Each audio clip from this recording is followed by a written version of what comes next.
Hello, my name is Colleen Clark, and I am a county court judge in Arapahoe County, Colorado. This video is intended to provide you with a general overview of the civil trial process. We will look closely at a few hot topics that are appearing in civil courts throughout the state. This video is intended as a no-frills overview. For specific questions that will arise, I highly recommend Colorado County Court Civil Bench Book prepared by Judge Tammy Green from the 1st Judicial District. It is a great resource. You can find a copy of it on Judicial Net or ask your local administrator to obtain a bound copy. We'll start this course with some general information about civil cases.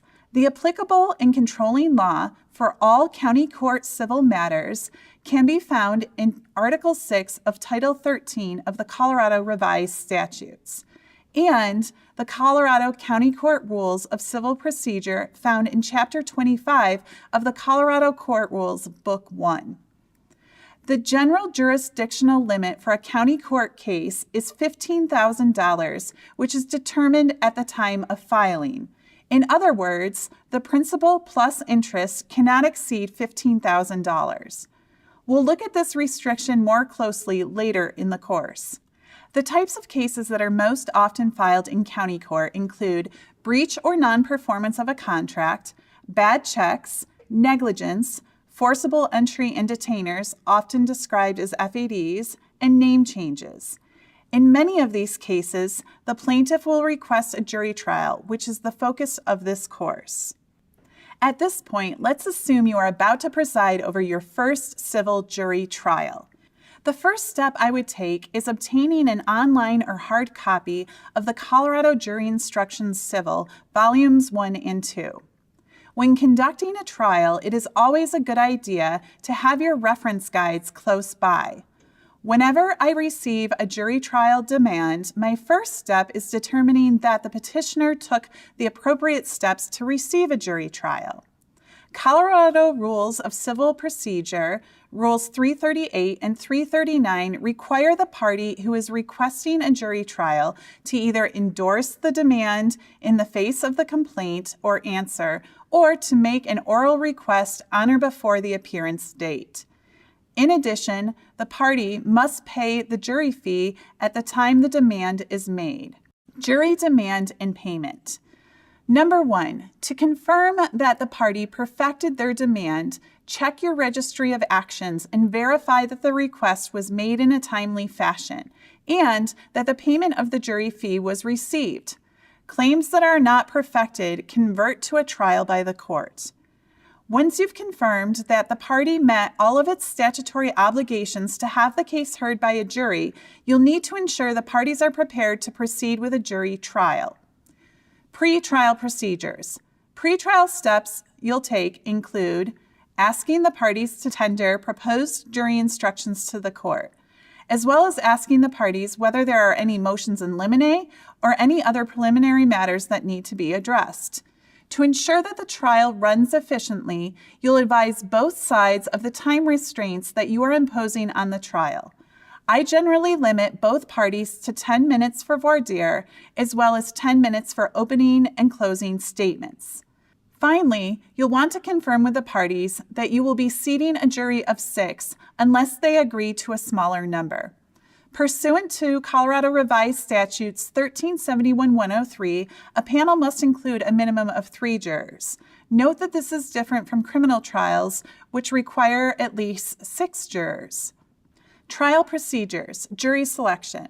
Now let's turn our attention to the trial itself. With respect to jury selection, you will find a script, including relevant oaths, in Jury Instructions Book, Volume 1. The script is handy and easy to follow. In county court civil cases, each party is limited to only 1 peremptory challenge. For a trial with 6 jurors, the court staff will typically gather a small pool of potential jurors, approximately 14 or so, from which the jury will be selected. Colorado Rules of Civil Procedure, Rule 347H. After both sides have conducted voir dire, allow each side to raise any challenges for cause. Colorado Rules of Civil Procedure 347E. Thereafter, each side can exercise its one peremptory challenge. For efficiency, if I am seating a 6-member jury, I often allow the parties to voir dire the entire panel of 14 at one time. As potential jurors are removed for cause or by peremptory challenge, I then replace struck jurors beginning with juror number 7. After the jury has been selected and sworn in, the parties will proceed to their opening statements, followed by the plaintiff putting on their case in chief. At the close of the plaintiff's case, the defense will most likely move for a directed verdict pursuant to Colorado Rules of Civil Procedure 350. Motion for directed verdict. Remember, the party moving for a directed verdict must be specific as to the grounds that support its motion. In general, directed verdicts are not favored. A court can grant a motion for a directed verdict only when it concludes that no evidence or legitimate inference arising therefrom was presented upon which a reasonable person could find for the plaintiff. Flores v. American Pharmaceuticals, 994 Pacific 2nd, 455, 1999. Therefore, in most cases, you will deny the motion and the defense will present its case. Depending on the evidence, the court may then allow the plaintiff to present rebuttal evidence. At the conclusion of the testimony, you'll excuse the jury to determine specific jury instructions that will be presented to the panel. If you recall, prior to trial, you asked the parties to provide you with proposed jury instructions. Now that the evidence has been presented, you'll determine the elements of the case that the jury should consider. If you need assistance, the Civil Jury Instruction Book is extremely helpful in outlining the elements of a case, in addition to relevant defenses. After recalling the jury, the parties will provide their closing arguments, after which you will read the approved instructions. That concludes our brief look at the process used in most county court civil trials.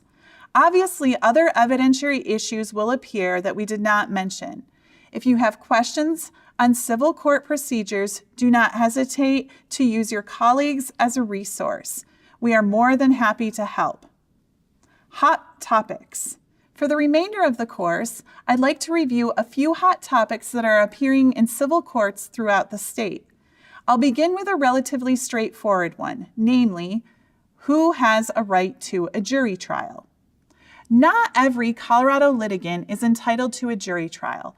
The right to a jury trial exists only in proceedings that are legal in nature, which is determined by the nature of the relief sought. For example, actions from money damages, recovery of real property or personal property, or injuries to person and property are all issues of fact that can be tried before a jury. However, if no contractual or statutory civil claim exists, and a party is exclusively seeking an equitable remedy, such as invoking the injunctive powers of the court, the party is not entitled to a jury trial.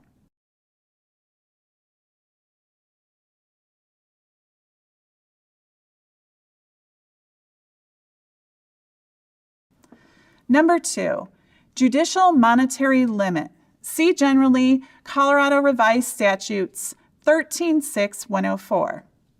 As stated earlier, damages, including principal plus interest, cannot exceed $15,000 at the time of filing. But what happens when there is an increase in interest, increase in value of property, or additional costs that accumulate during the pendency of a case? In some cases, the accumulation of interest, the increase in property value, or attorney's fees as costs and other litigation costs during the pendency of the lawsuit can result in an increase beyond the statutory threshold of $15,000. This increase will not divest jurisdiction from the county court. However, the county court will lose jurisdiction if a defendant files a cross-claim or counterclaim that exceeds $15,000, the statutory limit. In that event, the case will transfer to the district court. It can become even more complicated if there are multiple defendants. If there is more than one defendant and the claims are clearly divisible and each claim is under the $15,000 threshold at the time of filing, county court retains jurisdiction. However, it is the plaintiff's burden to establish that the claims are clearly divisible.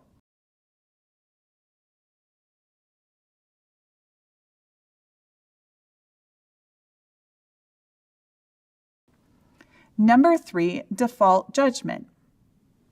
If a defendant fails to appear in court and you are considering a default judgment, there are a number of documents you will want to review before entering an order. First, review the return of service to make sure that the defendant was personally served or that a member of the defendant's family was served at the defendant's usual place of abode. Colorado Rules of Civil Procedure, Rule 304. Then make sure that the defendant was served with a summons, complaint, and answer form. Next, check the date of service to confirm that service was made at least 14 days, but no more than 63 days before the court date. Colorado Rules of Civil Procedure, Rule 312. If it is less than 14 days, then an alias summons can be authorized. Review the date of the complaint, which has to be filed at least 14 days after service, but 7 days before the return date. See Rule 303. Finally, review the summons to confirm the court and its location are correctly identified and that the correct return time and date are provided. By the way, if the case involves a defendant suing for breach of a promissory note, he or she must file the original with the court. If the plaintiff is suing for a dishonored check, the plaintiff may receive treble damages pursuant to Colorado Revised Statutes 1321-109, subsections 3 and 4, as long as he or she has provided notice of the claim to the defendant. Please note, all of these findings must be made on the record. Number 4, assessment of attorney's fees. The general rule in Colorado and county court civil cases is that attorney's fees are not recoverable in the absence of a specific contractual, statutory, or procedural rule providing otherwise.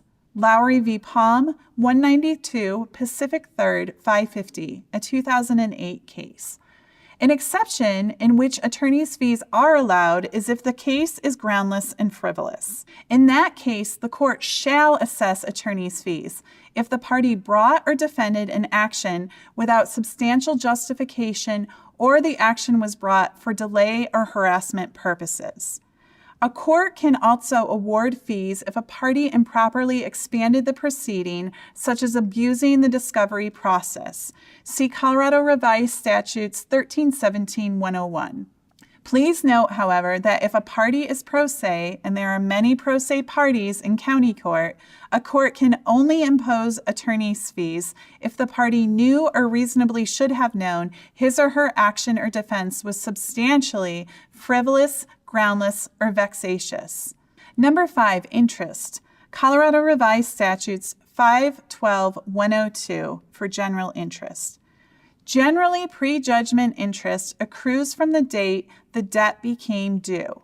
Unless the statute provides otherwise, both pre- and post-judgment interest accrue at either the rate specified in the contract or at 8% compounded annually.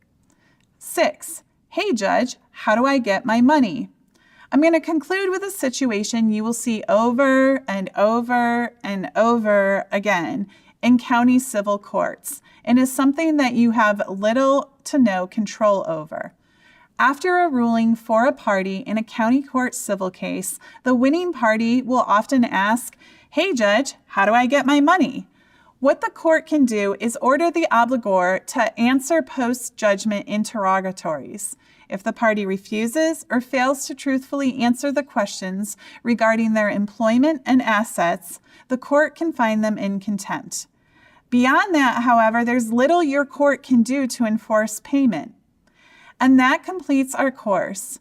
Thank you for watching. Again, for more specific questions that arise in civil cases, I recommend the Colorado County Court Civil Bench Book, as well as additional County Court Basics videos involving FED actions, name changes, small claims cases, and protection orders. Good luck.